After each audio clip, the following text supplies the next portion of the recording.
Students, this is me आंचल सिंह और आज हम पढ़ने वाले हैं degree of equation. Degree, the highest power of equation is degree of that given equation. कई बार हमें सुनने में आता है कि degree of that given equation, find out the degree of this equation. तो डिग्री होती क्या है? तो सबसे हाईएस्ट पावर होती इक्वेशन को, उसी को कहते हैं degree of that given equation. Highest power of what? Variables के पावर। इक्वेशन वेरिएबल्स के फॉर्म में होते हैं, तो जो सबसे हाईएस्ट पावर होता है उसे ही degree of that given equation कहा जाता है। अब इसे हम एग्जाम्पल से बहुत क्लियरली समझ सकते हैं, तो हम अपने एग्जाम्पल्स की तरफ चलते हैं। So the first example is x raise to the power 7 plus x raise to the power 5 minus 8x plus 4। अब आप देख सकते हैं यहाँ पे सबसे हाईएस्ट पावर क्या है? Yes, 7। So degree of this given equation is 7। अब हम सेकेंड एग्जाम्पल की तरफ मूव करेंगे। x raise to the power 4 minus x plus X raise to the power 6 plus 3। अब यहाँ पे आप देख सकते हैं कि जो पावर्स है वो असेंडिंग ऑर्डर में नहीं है, but still we can find out कि यहाँ पे हाईएस्ट पावर 6 है, तो degree of this given equation is 6। Yes. Now the third example is 2। अब ये कांस्टेंट नंबर है, तो ऐसे में डिग्री जो होती है वो 0 होती है, because a raise to the power 0 is equals to 1। अगर किसी भी वेरिएबल का पावर 0 है, दैट मीन्स उसकी वैल्यू 1 होती है, कांस्टेंट हो सकता है, यानी जहाँ यहाँ पे जो वेरिएबल है वो दिख नहीं रहा है, बट उसका जो डिग्री है वो 0 है। यस। अब फोर्थ एग्जाम्पल की तरफ मूव करेंगे। 2 minus Y square minus Y cube plus 2 Y raise to the power 8। यहाँ पे सबसे हाईएस्ट पावर 8 है। यस, तो degree of this given equation is 8. Now the fifth example is 5t minus root 7.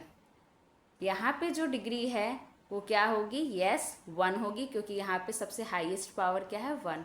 तो आपको इजीली ये समझ में आ गया होगा कि किसी भी इक्वेशन की डिग्री फाइंड आउट करना है तो हमें उसके हाईएस्ट पावर को बस फाइंड आउट करना है। अब ये रहे डिग्री ऑफ सिंगल वेरिएबल्स। अब हम देखेंगे कि मल्टीपल, जब नंबर ऑफ वेरिएबल्स होते हैं तो डिग्री कैसे फाइंड आउट किया जाता है।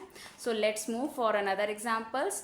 Yes, example number 6, X Y square plus X square Y square minus X Y.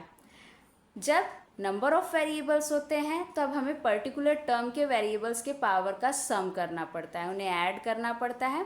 जैसे आप यहाँ देख सकते हैं, x का जो पावर है वो 1 है और y का 2 है, तो 1 + 2 3, एक्स स्क्वायर वाई स्क्वायर 2 + 2 4।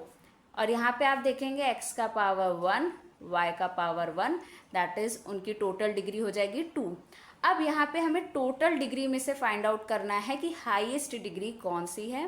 तो yes, the degree of this given equation is 4। Now the example number 7, x raise to the power 5 yz minus 4xyz plus 3x6 y² z।